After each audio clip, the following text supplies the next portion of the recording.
अब हम पढ़ेंगे ह्यूमन एनवायरनमेंट के बारे में। तो ह्यूमन एनवायरनमेंट क्या होता है, मानवीय पर्यावरण क्या होता है कि ह्यूमन बींग्स ने क्या किया है, एनवायरनमेंट के साथ बहुत सारी छेड़छाड़ की है, राइट। अपने ज़रूरतों के हिसाब से हमने क्या किया है, एनवायरनमेंट को ही चेंज कर डाला। हमने अपने आप को एनवायरनमेंट के हिसाब से चेंज करने की कोशिश नहीं की, हमने एनवायरनमेंट को ही अपने हिसाब से चेंज कर दिया। तो चलिए देखते हैं क्या दिया हुआ है। तो जितने भी ह्यूमन बींग्स हैं ना, उन्होंने क्या किया है, हम क्या करते हैं, एनवायरनमेंट के साथ इंटरेक्ट करते हैं, बट हमने क्या किया, हमारे नीड के हिसाब से हमने एनवायरनमेंट में क्या किया, मॉडिफाई किया, एनवायरनमेंट को चेंज करने की कोशिश की। जबकि अर्ली ह्यूमंस ने क्या किया, उन्होंने अपने नेचुरल सराउंडिंग को क्या किया, अडेप्ट किया। नेचुरल सराउंडिंग को उन्होंने अपनाया, ना कि हमारी तरह चेंज किया। उन्होंने अपनी जो लाइफ है, उन्होंने सिंपल लाइफ उन्होंने बिताई है और अपने नेचुरल सराउंडिंग में जो भी उनको मिला उसके अकॉर्डिंग ही उन्होंने अपने ज़रूरतों को फुलफिल किया है। धीरे धीरे उन्होंने क्रॉप्स को ग्रो करना सीखा, एनिमल्स को पालना सीखा, लाइफ को सेटल करना सीखा, राइट। ये सब हम लोग ने थर्ड फोर्थ में सीखा ही है कि जो अर्ली ह्यूमंस हैं उन्होंने कैसे कैसे अपने लाइफ में तरक्की की है, उन्नति की है, कैसे कैसे उन्होंने अपने लाइफ को ग्रो किया है, राइट। सबसे पहले उन्होंने क्या किया, हंटर गैदरर्स थे वो। धीरे धीरे उन्होंने एनिमल्स को पका कर खाना शुरू किया। धीरे धीरे इसके बाद आग की खोज हुई, उसके बाद एनिमल्स को पका के खाना शुरू किया। उसके बाद उन्होंने कपड़ा पहनना स्टार्ट किया, वो जो पत्तों के जो छाल होते हैं वो पहनना स्टार्ट किया।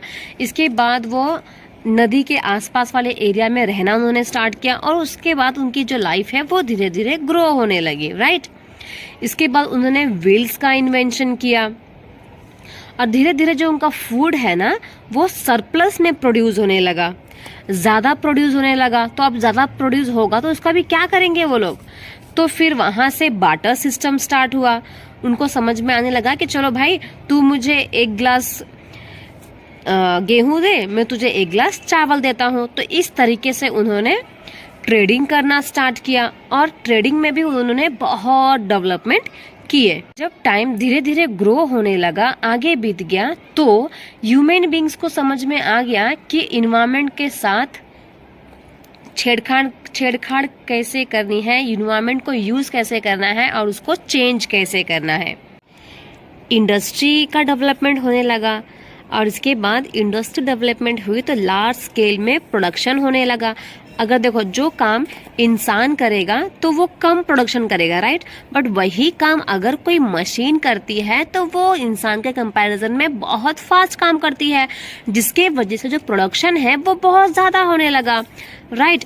इसके बाद ट्रांसपोर्टेशन की जो फैसिलिटी है वो भी बहुत ज़्यादा फास्ट हो गई।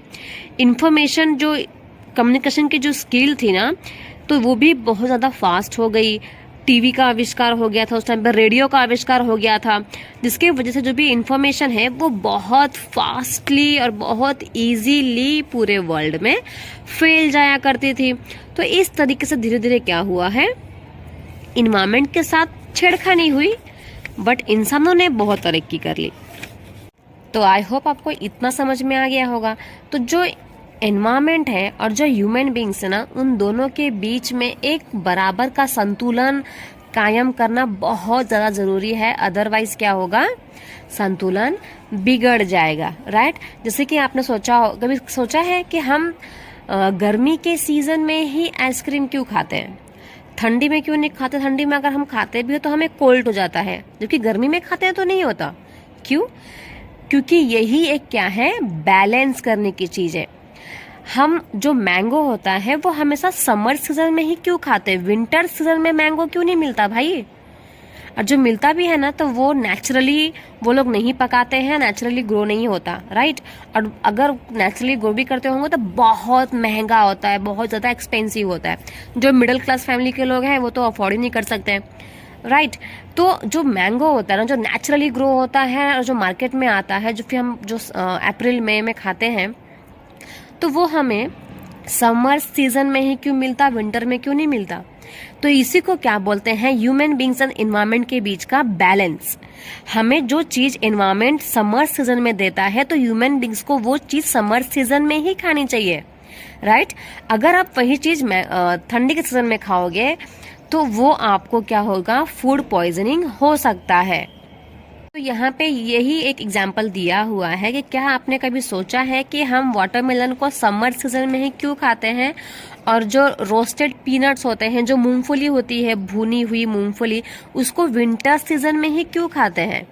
कभी सोचा है हम लोगों ने? नहीं सोचा है। इसी को कहा जाता है perfect balance between the natural and the human environment. जैसे कि मैंने आपको पहले एक्सप्लेन किया कि जो एनवायरनमेंट हमें जिस सीजन में जो चीज प्रोवाइड करता है उसी सीजन में हमें वो चीज खाना चाहिए। अगर हम उटपटांग खाएंगे तो फिर क्या होगा, हमारा बॉडी उस चीज को एक्सेप्ट ही नहीं करेगा, हम बीमार पड़ने लग जाएंगे।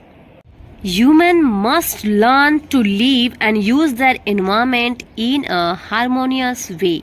हम इंसानों को environment के साथ प्यार मोहब्बत के साथ रहना सीखना चाहिए। एक ऐसा बिहेव क्रिएट करना चाहिए एनवायरनमेंट के साथ, जो हमारा एनवायरनमेंट है वो कभी भी खराब भी ना हो और वो फ्यूचर में भी जो आने वाली जनरेशन है उसके भी काम आए, राइट। तो हमें इस चीज को सीखना चाहिए। अब एक रवि की क्लासमेट है, नूरी नाम है उसका, ठीक है, और वो कहाँ से है, मिजोरम से है। तो वो हमेशा अपने गांव के बारे में, अपने घर के बारे में बताती रहती है कि जो हमारा घर है वहाँ पर बहुत हरियाली है, मैं हमेशा बाहर खेलने जाती हूँ, प्लेग्राउंड में खेलने जाती हूँ, ठीक है। तो जो रवि रहता है ना, जब उसका प्लेग्राउंड टूट जाता है, वहां पर नए नए बिल्डिंग्स आने वाली होती है, तो जिसकी वजह से वो बहुत उदास हो जाता है। तो नूरी बोलती है कि तुम उदास मत हो, छुट्टियों में तुम मेरे यहाँ पे आ जाना, मेरे यहाँ पे बहुत सारी हरियाली है, बहुत सारे प्लेग्राउंड्स भी है, हम सब साथ में मिलकर वहाँ खेलेंगे। तो फिर रवि बोलता है ठीक है। जो रवि है उसके जो टीचर्स है ना, उन्होंने वो क्या करते हैं, समर वेकेशन का होमवर्क देते हैं। जैसे कि आप लोगों को भी समर वेकेशन का होमवर्क मिलता होगा, और मुझे भी बहुत सारा होमवर्क मिलता था समर वेकेशन का, जो कि 30 दिन का छुट्टी होती थी और 30 दिन भी कम पड़ जाते थे होमवर्क करते करते। इतना सारा होमवर्क टीचर्स दिया करती थी। तो रवि को भी एक होमवर्क मिला है, बट इसका होमवर्क काफी इंटरेस्टिंग है। उसकी टीचर ने बोला कि तुम छुट्टियों में किसी भी स्थान में जाओगे, किसी भी प्लेस में जाओगे ना, तो उस प्लेस के बारे में आप इंफॉर्मेशन लिख कर लेके आओगे कि वहाँ का जो जमीन था वो कैसा था, वहाँ के घर कैसे होते थे, वहाँ के लोग कैसे कपड़े पहनते थे, कैसे खाना खाते थे, कौन से खाना खाते थे, वो सारा बोला कि आप चित्र बनाकर लेके आएंगे और उसके बारे में लिख कर भी लेके आएंगे, ठीक है। तो ये चैप्टर यहीं पर खत्म होता है। कैसा लगा आप लोगों को, कमेंट सेक्शन में ज़रूर बताइएगा, और वीडियो को सब्सक्राइब, चैनल को सब्सक्राइब ज़रूर कीजिएगा, ताकि आपको ऐसे ही नॉलेजेबल वीडियो मिलते रहे और मैं आपको ऐसे ही एक इंटरेस्टिंग वे में, एक खुशनुमा वे में पढ़ाती रहूँ।